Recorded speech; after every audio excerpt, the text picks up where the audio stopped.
Alright, everybody. I thought I'd show you guys how I stain names and everything and quotes. And I mentioned this in one of my other videos briefly, I think. I know I talked about it in my latest project or whatever. Most people that I see staining projects, they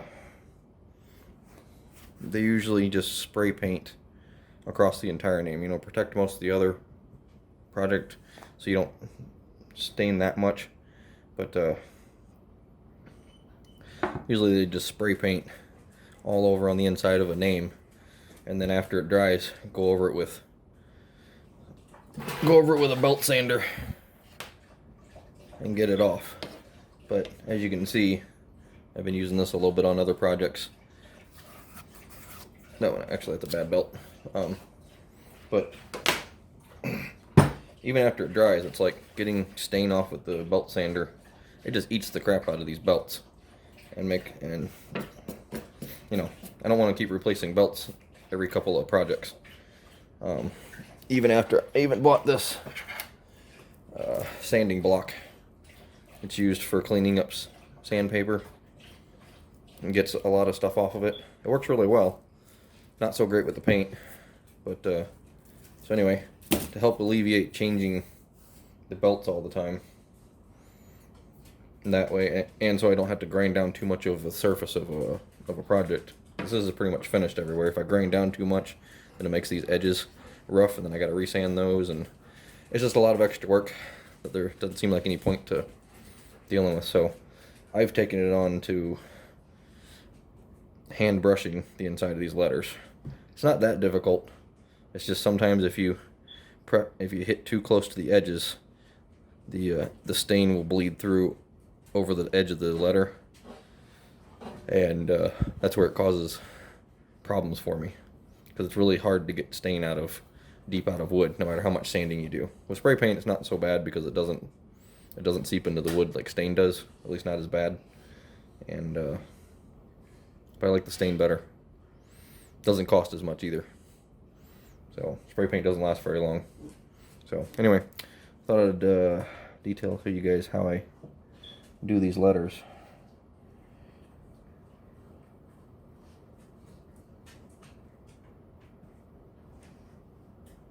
I just take a little drop. It takes a little bit of time. I do a drop, and I do a drop down in the bottom. It just kind of spreads out a little bit. And see, I already screwed up a piece of the brush. Kind of whipped out of my way. I don't know if I can. I'll try and get rid of that, but doesn't take long to screw up. You do one wrong brush movement. Right now I'm just going along the edges, trying to get it as high up on the edge as possible. Didn't get very much.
Alright.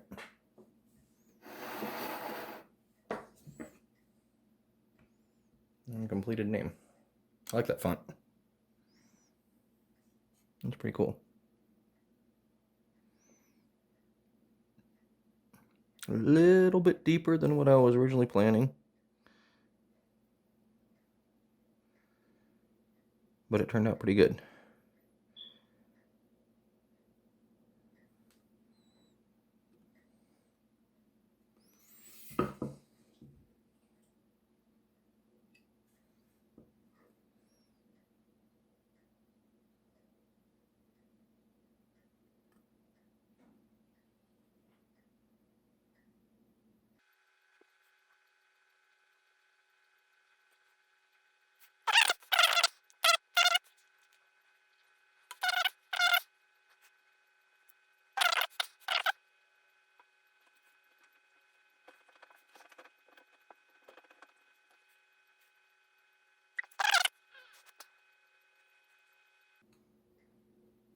I have never been an artist.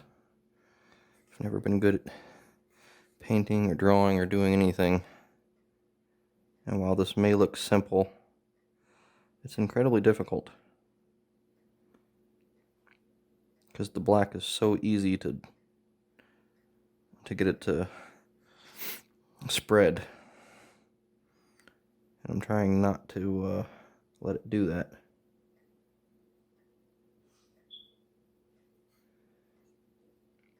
I've been getting a little bit of practice at this on most of my projects. I've been doing this hand staining the letters. I'm getting a little bit better, but I still make mistakes here and there. Nothing major. Actually did pretty good on this one. I mean, my biggest mistake is right there on the S. Right when I got started. And then there's a couple of other little tiny spots, like right there on the bottom of the S, around the second side of the H, and up here on the top of the A. Might be kind of hard to tell, but they're not major. I don't know if anybody actually notices them. I do though, since I made the mistake. But like I said, I use that early American dark stain like you've seen me do in all the other crosses, except for the one I made for Collis. And it's pretty good at hiding minor little bleeds on the edges. So you don't really notice them that much, but that's not too shabby. There's a little spot here on this inside corner on this S here.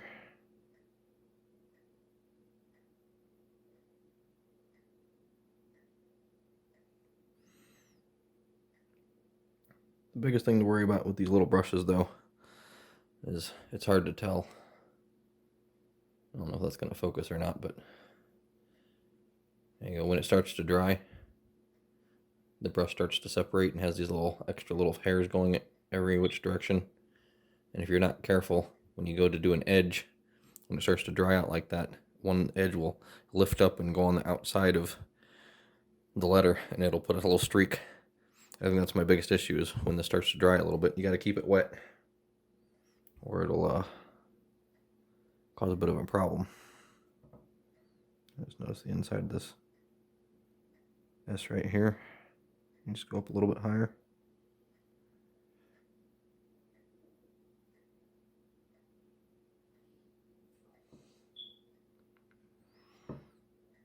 Alright, well, I think it's pretty good. If I do too much to it, I may risk making it even worse and making a fatal mistake, which would not be good. And of course, oh my goodness.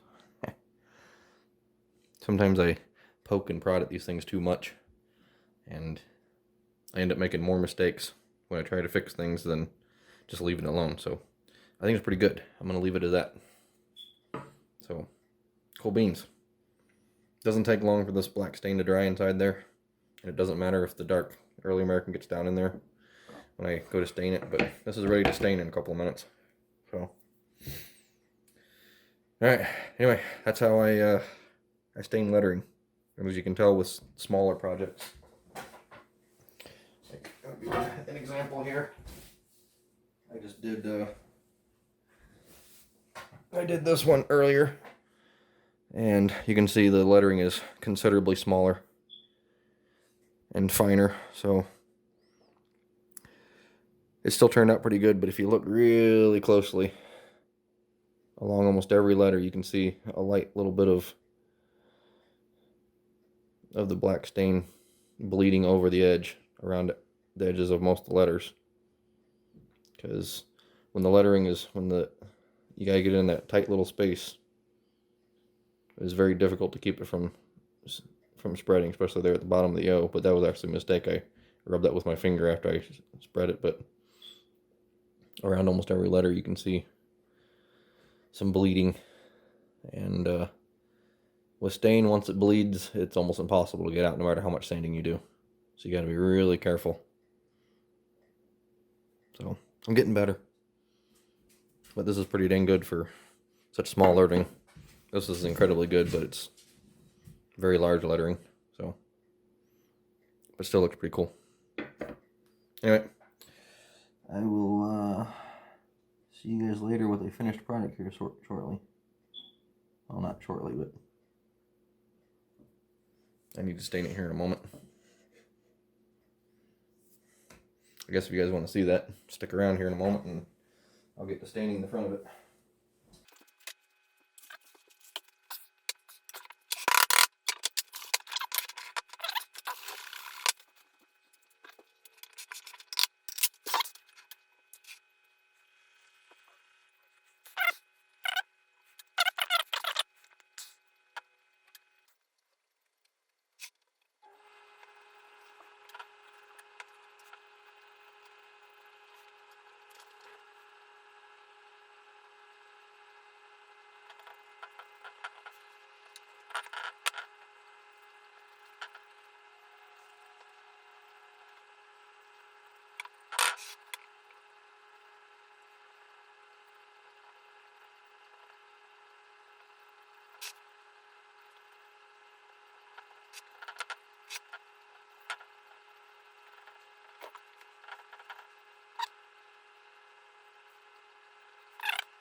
Be touching that up.